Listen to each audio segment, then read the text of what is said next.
প্রিয় ছাত্রছাত্রী, আমি দীপান্বিতা ম্যাডাম আজকে বায়ুমণ্ডল থেকে বেশ কিছু এমসিকিউ নিয়ে এসেছি। বায়ুমণ্ডল বা হাইড্রোস্ফিয়ার, যেটা তোমাদের 12 অর্থাৎ 3rd সেমিস্টারে আছে। এছাড়া যেটা সবচেয়ে গুরুত্বপূর্ণ, সেটা পশ্চিমবঙ্গ সরকারের যে স্কুল সার্ভিস কমিশনের বিজ্ঞপ্তি প্রকাশিত হয়েছে, সেখানে যে সিলেবাস, সেখানে সি এর দাগে যে ওশনোগ্রাফি আছে তোমরা দেখতে পাচ্ছ, ওশনোগ্রাফি এবং হাইড্রোস্ফিয়ার সিলেবাস কিন্তু একই। তাই এখানে ওশনোগ্রাফিতে যে সমস্ত টপিকগুলি আছে সেখান থেকে পর আমি এমসিকিউ পার্টে পার্টে ভাগ করে আলোচনা করব। যেহেতু তোমাদের প্রয়োজন অনুযায়ী আমি পরপর ভিডিও দিতে থাকবো, অবশ্যই চ্যানেলটা সাবস্ক্রাইব করে পাশে থাকা বেল আইকন প্রেস করে নোটিফিকেশান অল করে দিও। শুধু যে তোমাদের এই এমসিকিউ টেস্ট নয়, নানান রকম শিক্ষামূলক ভিডিও আমার চ্যানেলে আছে, তোমরা অবশ্যই আমার চ্যানেলটা গিয়ে ভিজিট করে এসো। তো আর কথা না বাড়িয়ে শুরু করছি মূল আলোচনায়, যেখানে আমরা এমসিকিউ আছে 28টি। এই 28টি এমসিকিউ এর মধ্যে তুমি কত নম্বর পাচ্ছ সেটা অবশ্যই আমাকে কমেন্ট সেকশনে কমেন্ট করে জানাবে। পৃথিবীর কত শতাংশ জল? আমরা সবাই জানি যে পৃথিবীকে যদি 4 ভাগ করা হয়, তার 3 ভাগ জল, 1 ভাগ স্থল, অর্থাৎ 3 ভাগ জল বলতে প্রায় 71% জল। সঠিক উত্তর বি। চলে যাব 2 এর দাগের কোশ্চেন। পৃথিবীর জলভাগের কত শতাংশ সাগর মহাসাগর দ্বারা আবৃত? এই যে পৃথিবীর মোট জলরাশি, অর্থাৎ স্থলভাগ মাত্র 1 ভাগ, জলভাগ 3 ভাগ, 4 ভাগের মধ্যে। এই জলভাগের আবার সাগর মহাসাগরের জল কতটা? ম্যাক্সিমামটা 97.2%। দেখে নাও সঠিক উত্তর। এবং তুমি যেটা ভেবেছিলে সেটা তোমার উত্তরের সঙ্গে মিলেছে কিনা আমার উত্তর এটা অবশ্যই দেখে নিয়ে আমি অবশ্যই তোমাদেরকে জানাতে থাকবো যে কোনটা সঠিক উত্তর এবং কেন সঠিক উত্তর। তবে তোমার উত্তরটা সঠিক হয়েছে কিনা সেটার জন্য আমি স্ক্রিনে কিছুক্ষণ কোশ্চেনটা রাখবো, তারপরে অ্যান্সারটা নিয়ে আসবো। চলে যাব 3 এর দাগে। পৃথিবীর তাপ বিকিরণ করে শীতল হওয়ার সময় পৃথিবী পৃষ্ঠের উপর সৃষ্টি হয় কি? পৃথিবীর পৃষ্ঠের উপর সৃষ্টি হয় খাত। এই শীতল ও সংকুচিত হওয়ার সময় যে নিচু অংশগুলো সেগুলোতে তৈরি করে খাত এবং উঁচু অংশগুলোতে তৈরি হয় পাহাড়। চলে যাব 4 এর দাগের কোশ্চেন। চতুস্তলক মতবাদের প্রবক্তা। চতুস্তলক মতবাদ, যেটা টেট্রাহেড্রাল থিওরি, এটা তোমাদের নিশ্চয়ই কনসেপ্ট ক্লিয়ার করা আছে, না হলে বায়ুমণ্ডল চ্যাপ্টারে আমার থিওরির ক্লাসে গিয়ে অবশ্যই দেখে এসো। চতুস্তলক মতবাদের অপর নাম টেট্রাহেড্রাল মতবাদ। চলে যাব 5 এর দাগের কোশ্চেনে। কোশ্চেন নাম্বার 5 এ কি আছে? সমুদ্র তলদেশের গভীরতা নির্ণয়ের একক। সমুদ্র তলদেশের গভীরতা নির্ণয়ের একক হচ্ছে ফ্যাদম। দেখে নাও উত্তরটা মিলিয়ে। চলে যাব কোশ্চেন নাম্বার 6। সমুদ্র তলের গভীরতা নির্ণয়ের সূত্র নিচের কোনটি? সমুদ্র তলের গভীরতা নির্ণয় করা হয় সেটা শব্দ তরঙ্গ সমুদ্র তলদেশে পাঠিয়ে, শব্দ তরঙ্গ পাঠানো এবং এই শব্দ তরঙ্গ প্রতিফলিত হয়ে ফিরে আসা। তার মানে দুটো টাইম, একটা যাচ্ছে একটা আসছে, তাই হাফ করে নেওয়া হয় ইন্টু ভি। সমুদ্র জলে শব্দের গতিবেগ, তাই সঠিক উত্তর হবে বি। এই সমুদ্র জলের যে গতিবেগ, এটা শব্দ তরঙ্গ পাঠিয়ে নির্ণয় করা, এটাই হচ্ছে আধুনিকতম পদ্ধতি। চলে যাব কোশ্চেন নাম্বার 7। সমুদ্র জলের শব্দের গতিবেগ কত? আমরা বললাম যে সমুদ্র জলের শব্দের গতিবেগ কিভাবে নির্ণয় করা হয়। এই গতিবেগটা হচ্ছে 1700 মিটার পার সেকেন্ড। চলে যাব কোশ্চেন নাম্বার 8। সমুদ্রের তলদেশের সমান গভীরতাযুক্ত স্থানগুলিকে যে কাল্পনিক রেখা দ্বারা যুক্ত করা হয় তাকে কি বলে? তাকে বলে আইসোবাদ, সমান গভীরতাযুক্ত স্থান। চলে যাব কোশ্চেন নাম্বার 9। যে স্যাটেলাইটের সাহায্যে সমুদ্রের বিভিন্ন অংশের গভীরতা নির্ণয় করা হয়, এটা তথ্যভিত্তিক প্রশ্ন, তোমাদেরকে মনে রাখতে হবে। জ্যাসন 2। দেখে নাও সঠিক উত্তর এবং তোমার উত্তর সঠিক হচ্ছে কিনা অবশ্যই মিলিয়ে নিও। সমুদ্রপৃষ্ঠের নিচের কোন স্থানের গভীরতা বোঝানো হয় যে রেখা দ্বারা, সেটা হচ্ছে ব্যাথিমেট্রিক রেখা। এই আইসোবাদ বা ব্যাথিমেট্রিক রেখা, এগুলো কিন্তু তোমাদেরকে জানতে হবে। একটু যদি কনসেপ্টটা ক্লিয়ার থাকে তখন কিন্তু এমসিকিউ সলভ করতে কোনো সমস্যা হয় না। দেখো, ব্যাথিমেট্রিক রেখা। Question number 11। উপকূল রেখা থেকে মহিষপানের গভীরতা। উপকূল রেখা থেকে মহিষপানের গভীরতা হচ্ছে 200 মিটার। এটাও তথ্যভিত্তিক প্রশ্ন, তোমাদেরকে জানতে হবে, মনে রাখতে হবে। Question number 12। পৃথিবীর বৃহত্তম মহিষপান অবস্থিত। পৃথিবীর বৃহত্তম মহিষপান, অর্থাৎ মহাদেশ যে ধীর ঢালে গভীর সমুদ্রে গিয়ে মিশছে, এই যে ধীর ঢাল অংশ সেটাই মহিষপান। এই পৃথিবীর বৃহত্তম মহিষপান সাইবেরিয়ায় অবস্থিত। চলে যাব কোশ্চেন নাম্বার 13। বিশ্বের বৃহত্তম সাইবেরিয়ান মহিষপানটি যে মহাসাগরে অবস্থিত? একটু যে কোশ্চেনটা পড়লাম সেটি কোন মহাসাগরে অবস্থিত? সেটি আমরা সবাই জানি, উত্তরে সুমেরু মহাসাগরে।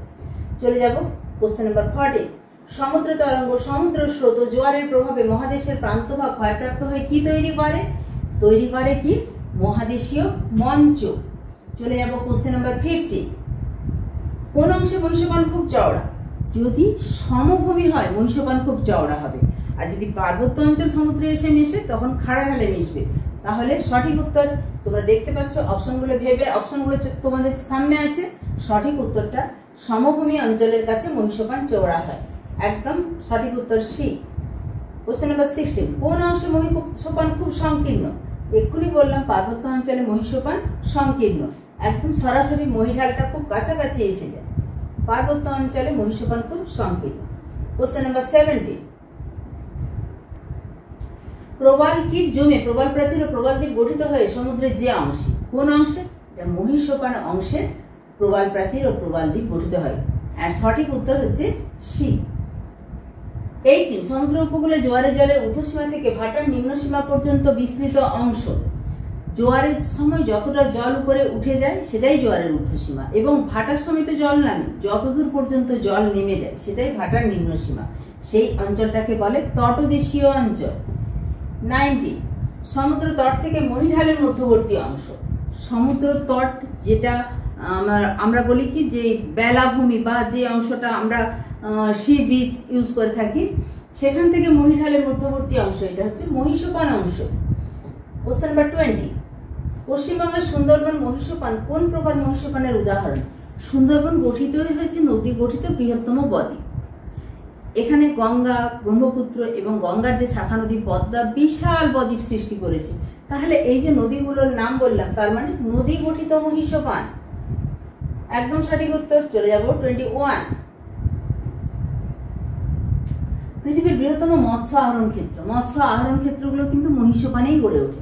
কেন গড়ে ওঠে না, মহীসোপানে যেহেতু গভীরতাটা কম, 200 মিটার, আগেই কোশ্চেনের অ্যান্সার পেলাম, তাই সমুদ্র জল ভেতর অব্দি প্রবেশ করতে পারে এবং এখানে মাছের খাদ্য প্লাঙ্কটন পাওয়া যায়। তাহলে কোথায়? মহীসোপান।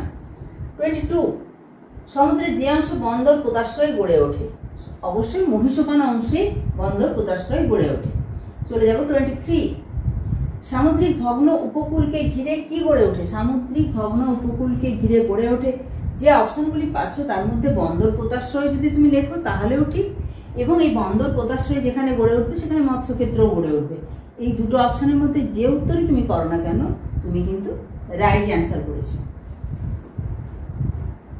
সমভূমি অঞ্চলে মহীঢাল।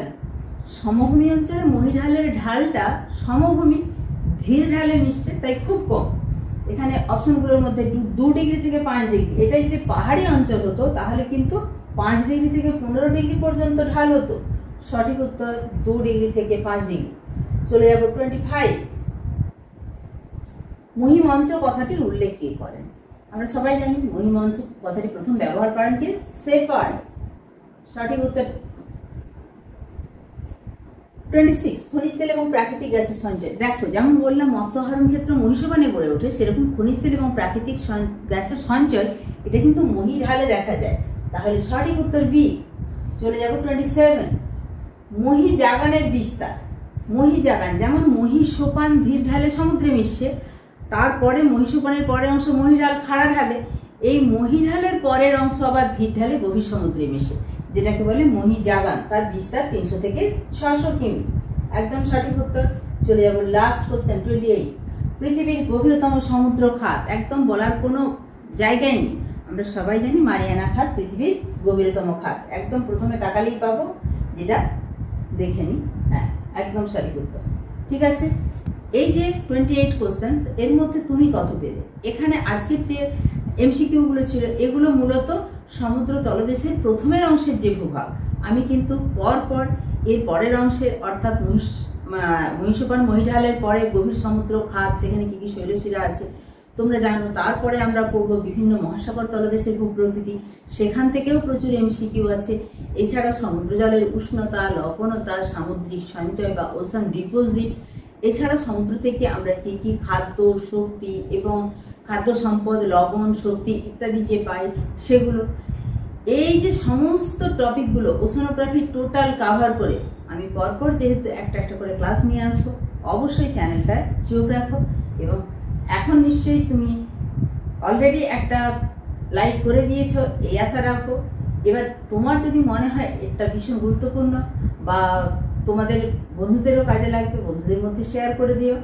দেখা হচ্ছে পরের ভিডিওতে। অবশ্যই চোখ রাখো আমার চ্যানেলে। টাটা।